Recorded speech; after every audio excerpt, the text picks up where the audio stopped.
नमस्कार, स्वागत है आप सबका राज्यसभा टीवी के खास कार्यक्रम मीडिया मंथन में। आप सभी का स्वागत है। और मीडिया मंथन में आज हम बात करेंगे मीडिया में इस्तेमाल होने वाली भाषा के बारे में। समाचार चैनल हो या फिर अखबार, खबरों को परोसने के लिए जिन शब्दों का इस्तेमाल किया जा रहा है उसकी पत्रकारिता की साख पर सवाल खड़े हो रहे हैं। जिन शब्दों का इस्तेमाल आम बोलचाल में भी करने से हम कतराते या बचते हैं, उन शब्दों का इस्तेमाल खबरों को परोसने या दिखाने के लिए खुलेआम होता है। आज इसी मुद्दे पर हम करेंगे चर्चा और हमारे साथ इस चर्चा में 4 खास मेहमान शामिल हो रहे हैं। हमारे साथ हैं वरिष्ठ पत्रकार राहुल देव जी। राहुल जी, स्वागत है आपका। आपको 38 साल का पत्रकारिता का अनुभव है। द पायनियर से आपने पत्रकारिता की शुरुआत की। CNAB न्यूज़ चैनल के प्रधान संपादक और मुख्य कार्यकारी अधिकारी रहे। आपको गणेश शंकर विद्यार्थी पत्रकारिता पुरस्कार से भी नवाजा गया। हमारे दूसरे खास मेहमान हैं वरिष्ठ पत्रकार कमर वहीद नकवी साहब। बहुत बहुत स्वागत है सर आपका। आपको लोग दादा के नाम से जानते हैं और करीब 37 साल से ज़्यादा का अनुभव, जिसमें 15 साल प्रिंट और 19 साल का टीवी का अनुभव है। नकवी जी आज तक में न्यूज़ डायरेक्टर रहे और फिलहाल वो स्तंभकार हैं। हमारे साथ तीसरी खास मेहमान वरिष्ठ पत्रकार वर्तिका नंदा हैं। वर्तिका, आपका भी स्वागत है। आपको करीब 23 साल का अनुभव और स्त्री शक्ति पुरस्कार से आपको सम्मानित किया जा चुका है। वर्तिका ने अपने करियर की शुरुआत दूरदर्शन में एंकर के तौर पर की। इसके अलावा हमारे साथ वरिष्ठ पत्रकार राजीव कुमार शुक्ल हैं। राजीव जी, आपका भी स्वागत है। 1981 से ऑल इंडिया रेडियो में अपनी शुरुआत की। उन्होंने वॉइस ऑफ अमेरिका में भी काम किया।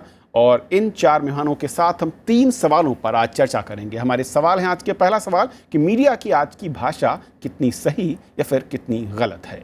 हमारा दूसरा सवाल है कि असल में इसके लिए जिम्मेदार कौन है।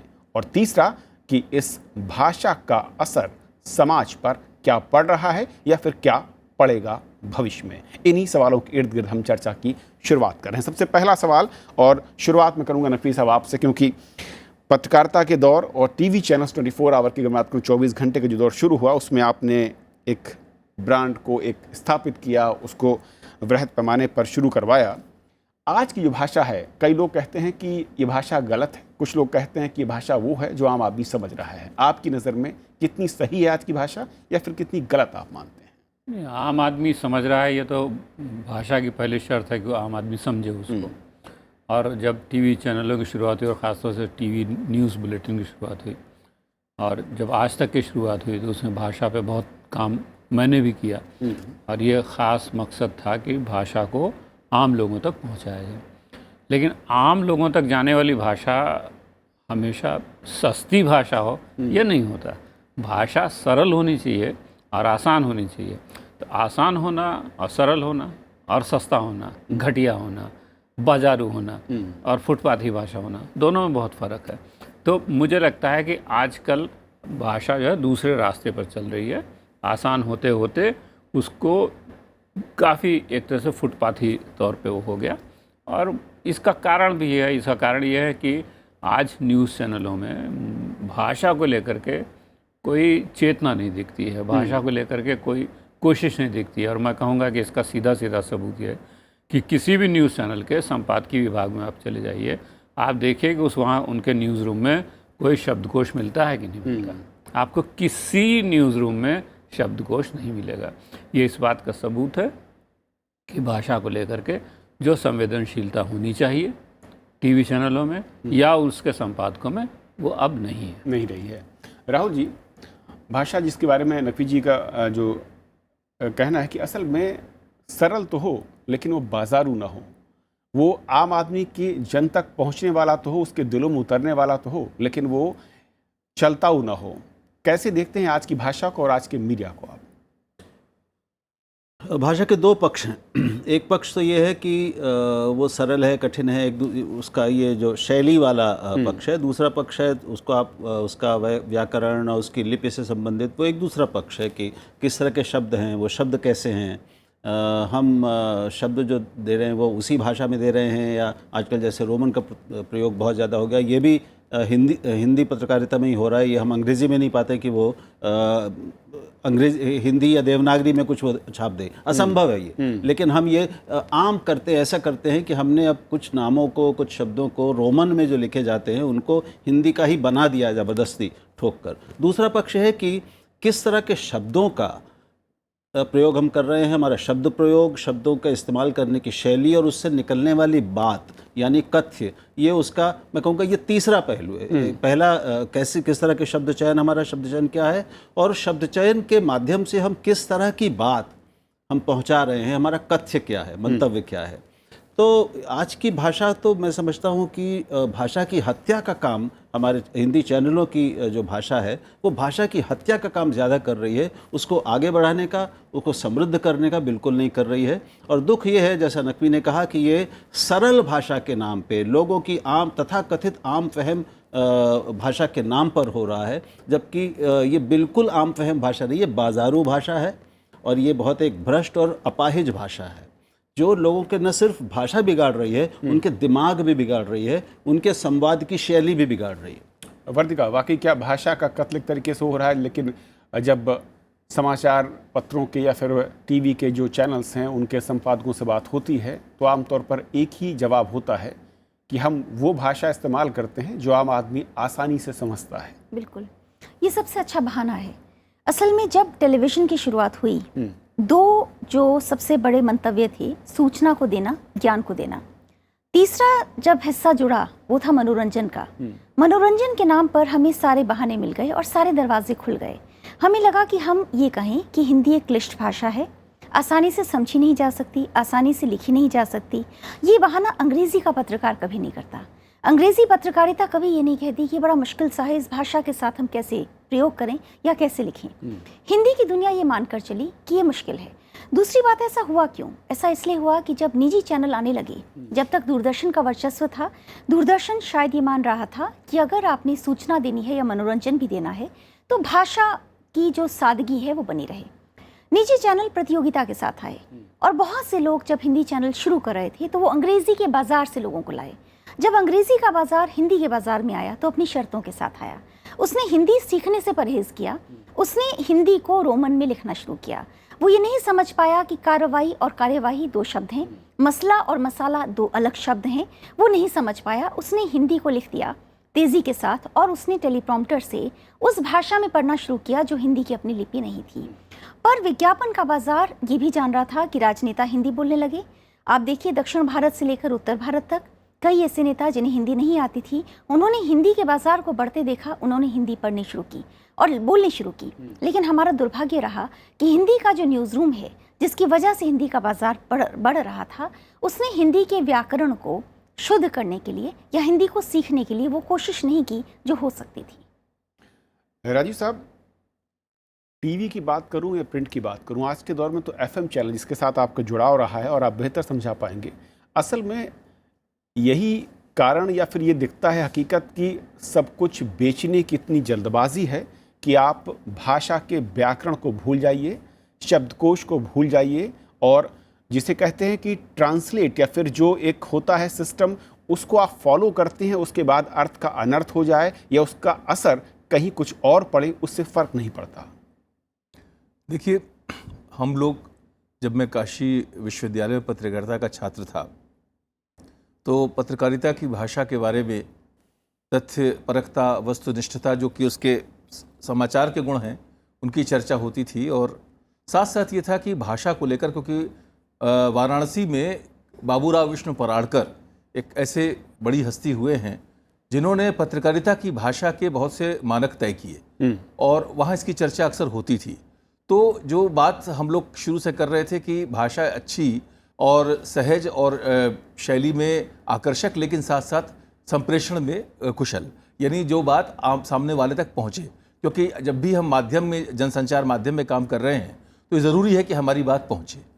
प्रिंट मीडियम के अंदर चीज़ें अलग ढंग से विकसित हुई। रेडियो में जहाँ तक अगर बात करें तो आकाशवाणी से कहानी शुरू हुई थी और काफ़ी हद तक आकाशवाणी की वो बनी रही। आकाशवाणी में आप शायद मानेंगे कि भाषा के मानकीकरण का एक दौर पूरा रहा है और उसका अच्छा प्रभाव भी रहा। हालांकि कभी कभी थोड़ा उसकी उपहास भी लोग करते थे कि साहब हिंदी में समाचार सुनिए या समाचार में हिंदी सुनिए, जैसे जैसे जुमले इस्तेमाल होते थे। लेकिन फिर भी ये सच है कि एक मानक रूप मिला उच्चारण को और उसको बरतने को लेकर। अभी मुझे लगता है जो वर्तिका जी बात कह रही थी और हमारे अन्य वरिष्ठ साथियों ने भी बात कही, जब हम लिपि से अलग हो जाते हैं, तो अब हो क्या रहा है, जब रोमन लिपि में लिखा जा रहा है, मैं वॉइस ऑफ अमेरिका में जब काम कर रहा था, दिल्ली से आई हुई एक बच्ची थी और वो अंग्रेजी रोमन लिपि में ही हिंदी लिखा करती थी, और मुझे बड़ी शर्म सी आती थी। मुझे लगता था कि एक विदेश में औरों के सामने कैसी नाक कटने जैसी बात है कि हमारे एक युवा लड़की आई है और ये हिंदी लिख नहीं पाती अपनी लिपि में और साथ साथ उस पर लिखती है। जब मैं लौट के आया तो पाया कि हमारा देश ही तो बदल के कुछ और हो गया। अब तो नौजवानों में बहुत बड़ी तादाद में ऐसे लोग दिखाई देने लगे। और जो भाषा की, राहुल जी इस बारे में निरंतर चर्चा करते हैं, हम लोग बातचीत भी करते हैं। मुझे लगता है कि मीडिया में भाषा की बात करते समय समाज में भाषा की बात भी करनी होगी। अगर समाज मात्र में भाषा को लेकर हमारी चिंताएं शिथिल हो गई हैं, अगर समाज में हम कुछ भी चलता है जैसी बात सोचकर काम चला लेते हैं, तो उसका असर तो मीडिया में कुछ ना कुछ आना ही है। और फिर जहाँ ये है कि लोएस्ट कॉमन डिनोमिनेटर तक बात चली जाए, तो फिर वहाँ तो स्वाभाविक है कि और भी ये है कि सबसे जल्दी क्या बिकेगा, सबसे सस्ता क्या होगा। जी, एक और जो बात आपने कही राजीव जी बहुत अहम है, उसी से मैं चर्चा को आगे बढ़ाना चाहूँगा नकवी साहब, कि समाज के बारे में बार बार जब दलील दी जाती है कि समाज में जो कुछ इस्तेमाल हो रहा है, जो शब्द, जो व्याकरण, वही चैनल उनको अनुसरण करते हैं, उसके लिहाज से चलते हैं। ये एक बहाना दिखता है, या फिर जो आपके दौर में एक स्टाइल शीट हुआ करती थी, एक शब्दकोश होता था, एक एक शब्द को लेकर उसके पर्यायवाची ढूंढने की कोशिश होती थी, वो कला ख़त्म हो गई, या मान लिया गया कि इसकी आज ज़रूरत नहीं है? देखिए, मैं तो आपको अपनी बात बताता हूँ कि हिंदी तो मैंने हिंदी के अखबारों से सीखी है। आज अखबार निकलता था बनारस से, तो हिंदी के मामले में, भाषा के मामले में आज का एक स्तर था, एक मानक था, और उसमें क्या हिंदी लिखी हुई है वो गलत नहीं हो सकती थी। तो इतने सचेत थे आज के संपादक और वहाँ के लोग। तो भाषा सिखाने में और भाषा को आगे बढ़ाने में अखबारों का और मीडिया का की बड़ी भूमिका है। बच्चे कहाँ से भाषा सीखेंगे? नई भाषा अखबारों से सीखते हैं, मीडिया सीखते हैं, वहाँ जो भाषा इस्तेमाल होती है वो भाषा वो फिर आगे बढ़ाते हैं। तो इसलिए मुझे लगता है कि इसमें मीडिया की, अखबारों की, टीवी चैनलों की, सबकी बड़ी जिम्मेदारी है कि वो अपनी भाषा को संभाल के रखें और भाषा को लेकर के सावधान रहें। और जैसा कि अभी आपने कहा कि स्टाइल शीट होती थी, हाँ स्टाइल शीट होती थी। 1 से लेकर 99 तक की गिनती कैसे लिखी जाएगी, इसकी एक बनी सूची थी। देश के जितने बड़े शहर हैं, ज़िले हैं, कस्बे हैं, उनके नाम कैसे लिखे जाएंगे, उसकी एक सूची बनी होती थी। और शब्दों पर एक होता था कि इस तरह से शब्दों का इस्तेमाल कीजिए, इस तरह से शीर्षक लगाइए, इस तरह से कापी लिखिए, ये ऐसा व्याकरण होना चाहिए। क्योंकि हमको ये मालूम था कि जो हम लिख रहे हैं या जो हम टीवी चैनलों पर दिखा रहे हैं, समाज उससे सीखेगा। तो मुझे लगता है कि मतलब समाज से लोग आते हैं और वो समाज का असर लेके आते हैं, लेकिन मुझे लगता है कि ज़्यादा जिम्मेदारी पत्रकारों की, संपादकों की है कि नहीं, वो समाज को दें, ना कि समाज से लें।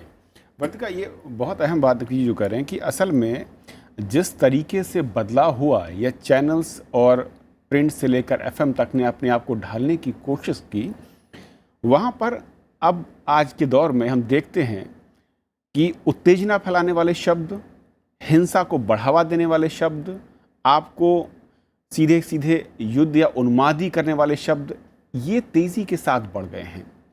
और जो बैलेंस मैं कहूँ, जिसे जो कि बहुत ही कहा जाता है कि ऐसे शब्द होते थे जो शायद उसकी सही व्याख्या करते हों, उनको किनारे कर दिया गया। ये स्वाभाविक हो रहा है या एक सोची समझी रणनीति के तहत चल रहा है? ये डर के साथ हो रहा है। हर न्यूज़ रूम किसी डर में है। हर न्यूज़ रूम को लगता है कि अगर हमने ये नहीं कहा कि इस एक घटना की वजह से सनसनी फैल रही है, तो दूसरा चैनल तो ये कह ही देगा, इससे पहले कि वो कहे हम कह दें। अब इसमें एक अजीब बात यह है कि जब हमारे पास सिर्फ जन सेवा माध्यम के नाम पर दूरदर्शन था या आकाशवाणी अपनी खबर प्रसारित कर रहा था, तब वो सोच समझ के चल रहा था।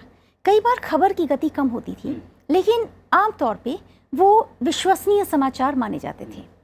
आज विश्वसनीयता भी घटी है, स्पीड बढ़ गई है, गति बहुत बड़ी है, और उस तेज़ गति में गलतियाँ बढ़ी हैं।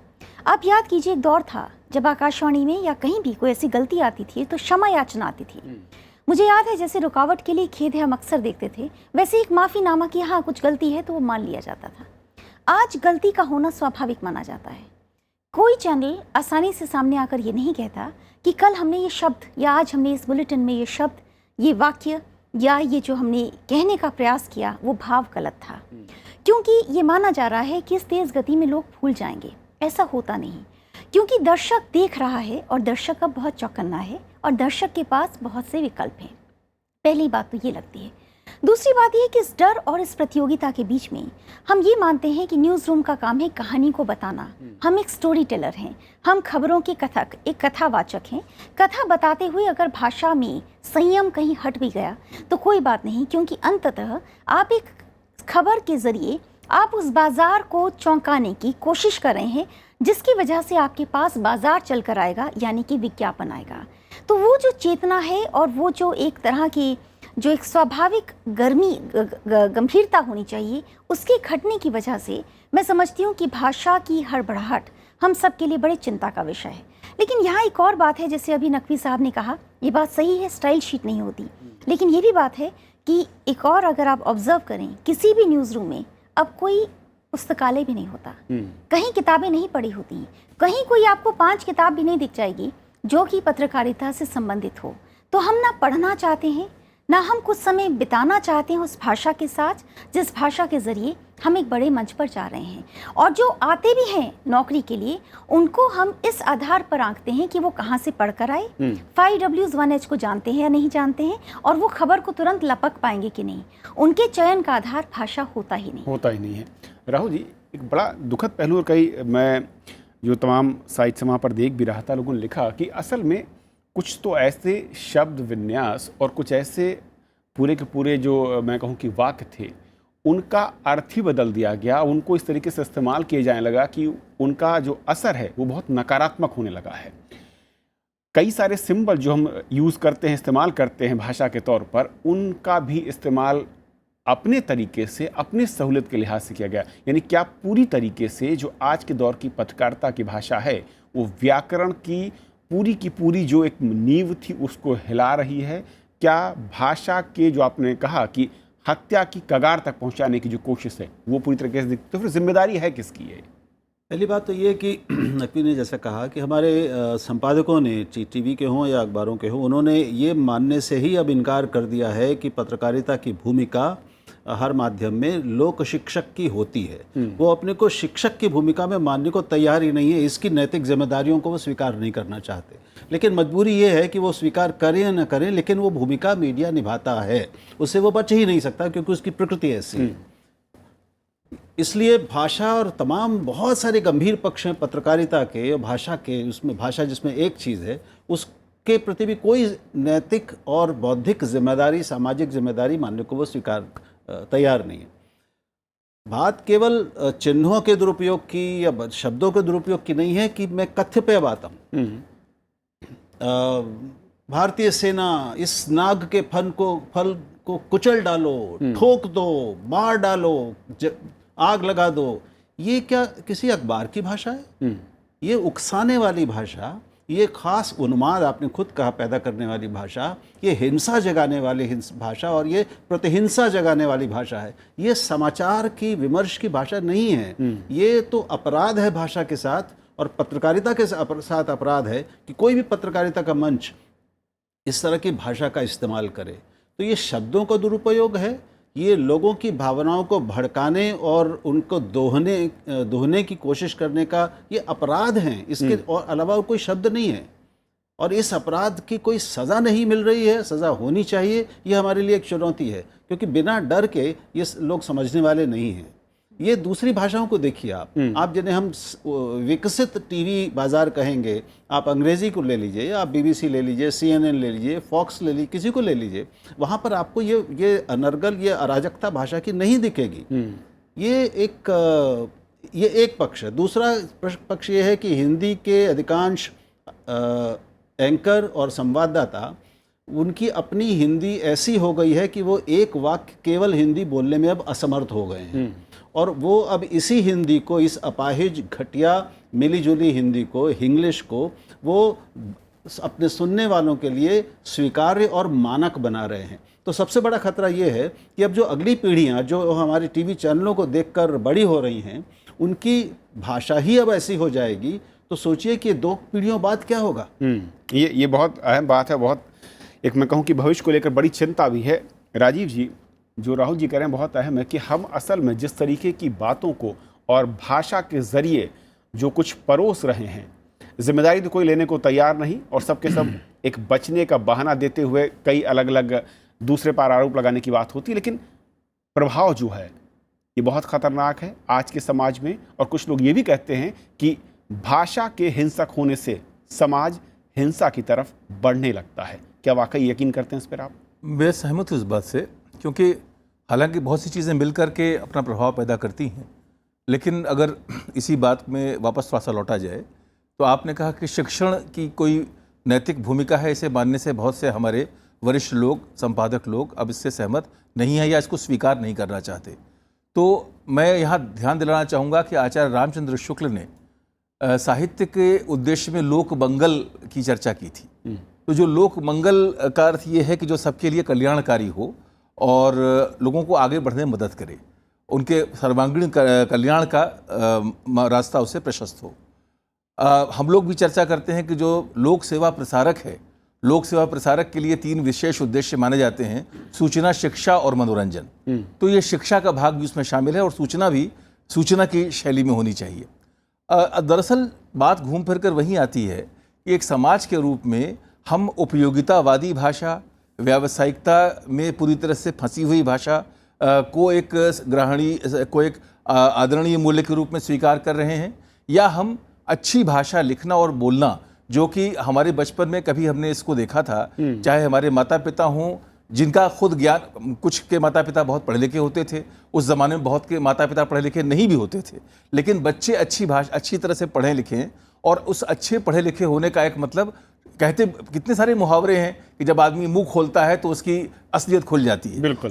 वो कैसा, तो उसका अर्थ ये होता था कि वो कैसी भाषा का इस्तेमाल करता है, उसके अंदर कैसा संयत भाव है, कितना ज्ञान है, कितना विचार है। जब पूरी की पूरी भाषा को ज्ञान से, विचार से, चिंतन से, अंतर्दृष्टि से, आलोचना से, इन चीज़ों से हम अलग कर दें और उसे एक बिल्कुल सनसनाता हुआ तीर बना दें जो सिर्फ यहाँ से वहाँ तक खबर को लेकर ढेले फेंकने जैसा मामला हो गया, तो फिर निश्चित रूप से वहाँ पर स्थिति ये बनती है कि वो ये तमाम बड़े मूल्य जो हैं, उदात्त मूल्य जो हैं, ये अपने आप में विघटित हो जाते हैं, कमज़ोर हो जाते हैं। और मैं सहमत हूँ कि अगर भाषा हमारी इस तरह से जा रही है, एक उदाहरण के रूप में आप देखिए, लगभग पूरे देश में हिंदी भाषी लोग आजकल, पढ़े लिखे लोग, विश्वविद्यालयों के प्रोफेसर नमस्कार बोलते हैं जी। वो नमस्कार बोलना भूल गए हैं। कुछ विद्वानों को सुन करके शायद चैनल्स वगैरह पे वो नमस्कार बोलने लगे हैं। और ऐसे अनेक शब्द हैं जिनकी हत्या होती चली जा रही है। स्टाइल बुक की चर्चा हुई कि उसमें कैसे लिखा जाए। BBC, voice of America, Akashvani में भी ये होता है या होता था काफ़ी हद तक कि बोलना कैसे है। अब आप देखें कि चूंकि अब अंग्रेजी में लिखा जा रहा है तो मंडला जो है उसको अब मांडला सुनने को मिलता है, क्योंकि वो MANDLA है, और जिस बच्चे को नहीं पता कि ये है क्या, वो उसको मंडला न बोल के मांडला बोलता है। ऐसे तमाम शब्दों का, तमाम नामों का, तमाम जगहों का, सबका सब जो है रूप विरूपित हो रहा है।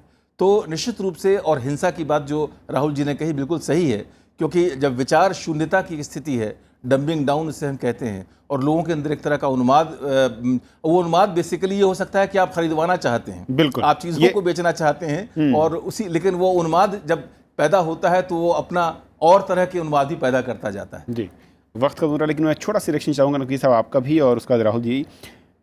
असल में बार बार जब बात आती है बाजार बेचना है, क्या क्या हम उस सामान को बेचने के लिए दांव पर लगाने को तैयार हैं? अपने विचार, अपनी संस्कृति, अपनी भाषा, कहाँ तक जाएंगे? केवल बेचने की बात नहीं मुझे लगता है क्योंकि बेचना एक अलग चीज़ है। यहाँ पर बात यह है कि हम कैसे, एक हो गया कि हम कैसे बहुत आक्रामक हो जाएं, कैसे हम बहुत एग्रेसिव दिखने लगें, क्योंकि ये कहीं से एक गलत फहमी दिमाग में है लोगों के कि जो टीवी पे आक्रामक दिखता है काफ़ी लोग उसको देखते हैं। तो खाली यही नहीं, आप देखिए कि टीवी चैनलों पर जितनी बहसें होती हैं वो, उसको मैं कहूँ कि बॉक्सिंग रिंग होती है ना, तो ये बार्किंग रिंग हो गई है कि हर आदमी भौंकता है वहाँ पे। तो ये जो एक चरित्र है, ये चरित्र लोगों ने अपनाया है। तो इसमें भाषा भी इसका एक हिस्सा शिकार है, हो जहाँ गई है। जहाँ पे आप सोचते हैं कि बहुत ही आक्रामक भाषा रखी जाए। सर, बहुत संक्षेप में एक आखिरी टिप्पणी आपकी, बदलाव की उम्मीद क्या करें और कैसे? बदलाव तो देखिए ऊपर से ही शुरू होता है, इसलिए जब तक हमारे चैनलों के और अखबारों के शीर्ष पर बैठे हुए लोग, और जिसपे प्रबंधन भी शामिल है, इसमें प्रबंधन की भूमिका को हम बाहर नहीं कर सकते, क्योंकि हम लोग आमतौर पे संपादक पर ही केंद्रित हो जाते हैं।